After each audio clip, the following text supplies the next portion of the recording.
Hey friends, so check it out.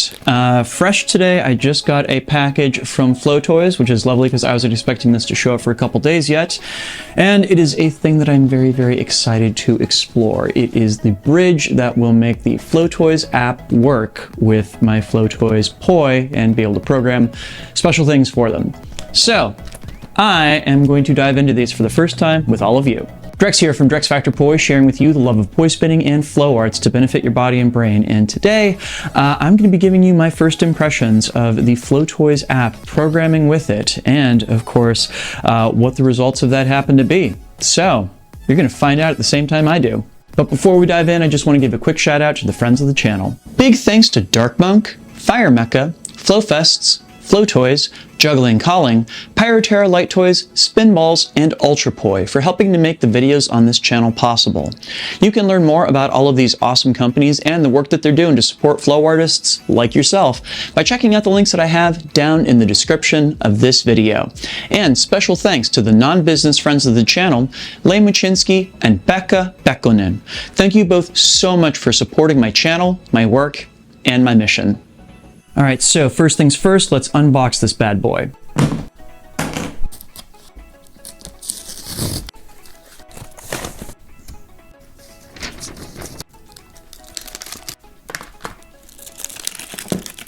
All right, so it looks like what we've got here is we've got a series of written instructions, as well as a USB power cable for the bridge itself, which comes in a little 3D printed package here, and I believe connects to this here power bank. All right, so according to the little handout here, the first 5 steps. Number 1, I got to download the Flowtoys Connect app. I already did that. I did that a few months ago. Number 2, you got to register your app account. Also did that. Number 3, update your prop firmware. That I haven't done in a little while, so that I'm going to have to take care of today. Number 4, group your props. I think actually my poi are already grouped. And number 5, instructions for using the bridge. May need to charge before use. Insert the bridge into the 3D printed case. When your bridge is on, you'll see a red light. Turning it off just means pulling the power bank out of the case, apparently. Or excuse me, I do not pull that all the way out. I just pull it far enough out that the light turns out. Go to the Flowtoys Connect app on your mobile device to find and connect your bridge. Connect your props and enjoy the app. Outstanding. Let's start this off by seeing if this has any kind of charge. I'm going to plug it in. I want to plug this in such a way that the smaller USB port is going to be on the same side of the little insert area as this little 3D printed kind of block here. I'm gonna give you a close-up here so you can see that yourselves. Let's see if it has any charge to it first and foremost. That is a snug fit, and I am terrified of breaking the board, so I'm gonna go really, really, really gingerly here. There we go.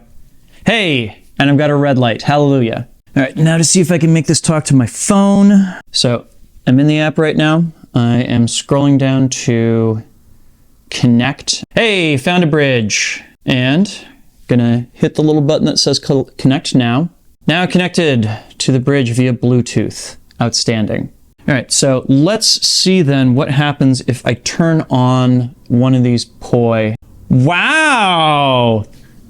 Check that out. That happened automatically. That's rad. It says unclaimed group, prop button 5x quickly. Do this one first. 1, 2, 3, 4, 5. Cool. Connect now. It says connected groups. So it's giving me several options here, including choose your prop type and more than one, always auto connect. Cool. Now I'm going to hit save, and I'm now connected to these poi. Let me see if I can just turn on freedom. Hey, look at that. Now I'm going to switch to strobe mode. Hey, that worked out great. So whichever mode I happen to be in, which in this case is strobe, I can scroll up some of the individual settings for that mode and edit it a wee bit. I'm gonna do that right quick, just to play around with it. See what happens. Oh, this is cool. So right now I'm adjusting the hue of the strobe mode.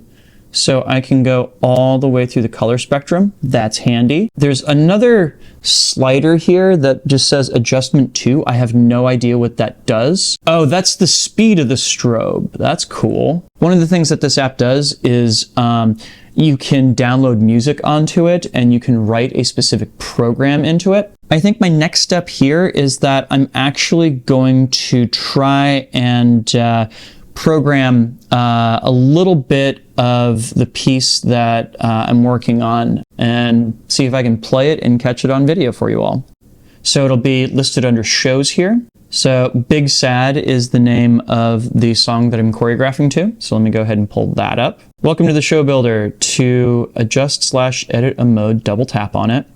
To move/rearrange a mode, hold on it. Cool. Select the gear icon next to the title to edit music and show length. That's helpful. So I've got the music set in here already. Let me see if this works by hitting insert. Cool, it does. That was fairly intuitive. Actually, I'm gonna go with air because that's cool colors. Oh, and what a coincidence, it also pulled up that mode on the Poi as I'm editing. Cool, so that's where I wanna trim it. Gonna select the thing, and looks like the tools are fairly intuitive, so I'm gonna hit that little scissors mark, and as I'd hoped, that cut it right at the playhead. So now I'm gonna try to eliminate that one clip, so I'm given the options of replace with empty space, expand from the right, expand from the left, slide everything left. Oh, that's helpful. So I'm just gonna replace it with empty space. All right, so next up, I'm gonna go ahead and add a mode that is going to add some warmer colors into this and give us a little bit of action for this next section. So I'm gonna go ahead and insert it, playhead. Oh, I can zoom in, that's super helpful. We're gonna swap out for another mode. Oh, replace, that's helpful to have there. Oh wait, I think the mode I want is Blue Blazer. I bet you anything it's Blue Blazer. Sure enough, that was the mode. All right, so now the challenge is I've got to expand this out so that it hits right at the edge. I wish that it would like lock into place when editing. That would be nice. There we go, perfect. And I'm gonna add in another mode here. I'm gonna stick in Spirit, that'll be fun. So that right there, I'm gonna trim, delete, expand from the right. So I think I want to have something that's a warmer color. You know what? I think I'm going to go with rainbow here. Yeah, rainbow sounds good. So rainbow goes in. Cool. So I think I'm going to add in one more mode. I think I'm going to put in sunset on this one.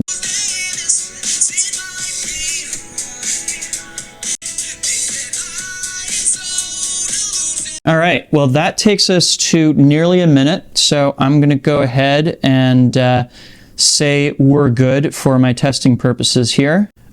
So I guess just some brief thoughts about this part of the editing process. More or less, this is pretty intuitive. I like how smoothly it's going. I like that when I go to the insert page, it's really easy for me to see the different modes that I want to add in. I also like that the interface for like expanding out different pieces and contracting different pieces and deleting and cutting different pieces is pretty intuitive. Couple things that like are a little bit rough. Number one is that in the app itself, the kind of preview of the mode, it looks like it's centered around what the Vision Poi would be doing with these modes, rather than what the capsules would be displaying.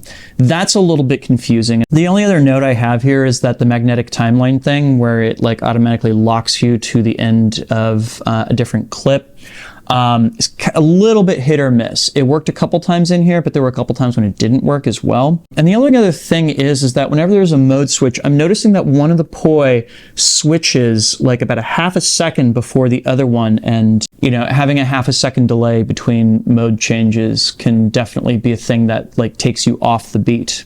But I guess we'll all find out together, right? So how about I go ahead and set up my studio here and record myself performing this, and see what the results are, and we can take it from there. All right, so the theory here is that I'm using my camera settings for capturing trails. So I am shooting at 60 frames per second with my shutter speed at 1/60th of a second. If you do not understand any of those words at all, don't worry. I'm going to include a link to a video that I've done showing how I do my trails that will explain all of it. All right, so one thing I'm realizing would be super useful is to have like a countdown. So it would basically give like a 3, 2, 1, and then the music starts. All right, so I'm just going to hit the play button and go into places as soon as I can. Okay, so after take one, there's a couple things that jump out to me that I hadn't thought of before. One of which is that the mode that I'm starting with, I think it's air, is accelerometer reactive in a way that I didn't actually want that section of the choreo to be, so I'm going to need to replace that mode. The other thing being that the poi are a little bit dimmer than I was hoping, so I think I'm going to try and adjust the brightness of them to max that out. So let me take care of all that right quick and do another take of this.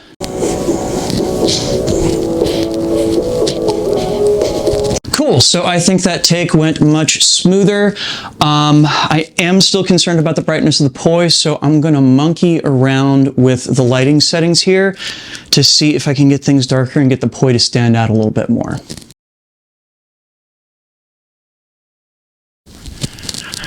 All right, cool. Well, let's go ahead and bring that into my editing program and see how that all turned out. Okay, so I have officially edited all 5 takes that I took, and I have some thoughts. I think that some of the cues that I thought I was looking for in the music I was a little bit off of, but you know, it's by doing some of this editing that you can spot those things. I will definitely say that adding trails to footage is one of those things that is very, very humbling in terms of seeing moments when you try and do a plane break that is not as clean as you think it is. That's going to require some work on my part as I'm rehearsing this piece. It's become clear to me in watching this that just the spirit mode doesn't really work terribly well for doing trails. It's so dim that the only way I can pull trails off of it is if the lighting of everything else is so incredibly low that I lose an enormous amount of color information on myself as well as the background. I can perhaps see a use for it as being like something to throw in there if I momentarily do not want trails on my footage. That's an interesting idea. I will also say, like, just in terms of the user experience of using the app to run this show, one thing that I really, really wish were different is the play button is so teeny tiny that pretty much every single take that I did, I would hit the wrong spot at first, and that made life kind of difficult for getting started. But the good news is that the interface is really intuitive. I think that it does all the things that I could ask it to do. Yeah, good first impressions. And of course, if you are interested in seeing where this goes with future drafts, I'm going to be shooting a formal video of this piece near the beginning of June, and I'm really, really hoping that I will have it released, the final version of it, by the end of June, so keep your eyes peeled. For now, however, I'm going to share with you the best take that I got today, and I hope you enjoy watching it as much as I enjoyed putting it together.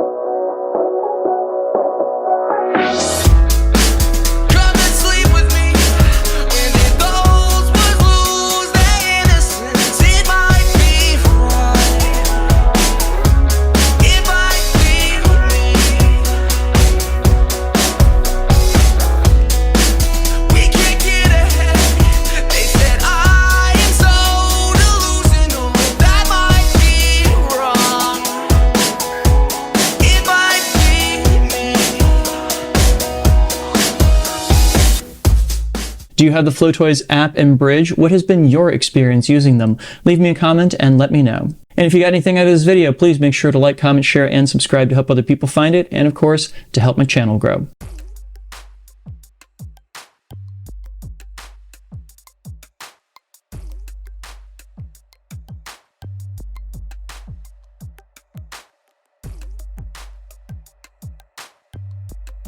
This video would not be possible were it not for the kind support of all of these lovely people right here. These are my Flow patrons over on Patreon. They and the people listed down in the description help to make this video and all the videos on this channel possible. Thank you one and all for your very generous support. And if you out there watching are not currently a supporter, but you would like to become one, you can do that by heading on over to patreon.com/DrexFactorPoi and signing up. There you can get access to a whole host of awesome rewards, but even better than that, you'll be helping me out in my mission to bring poi spinning and flow arts to the whole wide world. So go check that out, please and thank you. And if you'd like to see some of my other product reviews associated with flow arts based equipment, I will go ahead and include a link to a playlist of those videos down in the description as well as up here on screen if you're watching on YouTube. Also, the YouTube algorithm thinks that you might like this top video here because it's popular among other viewers of my channel, so maybe give that a look as well. Thanks so much for watching, make sure to get out to flow today, and I'll see you in the new video real soon. Peace.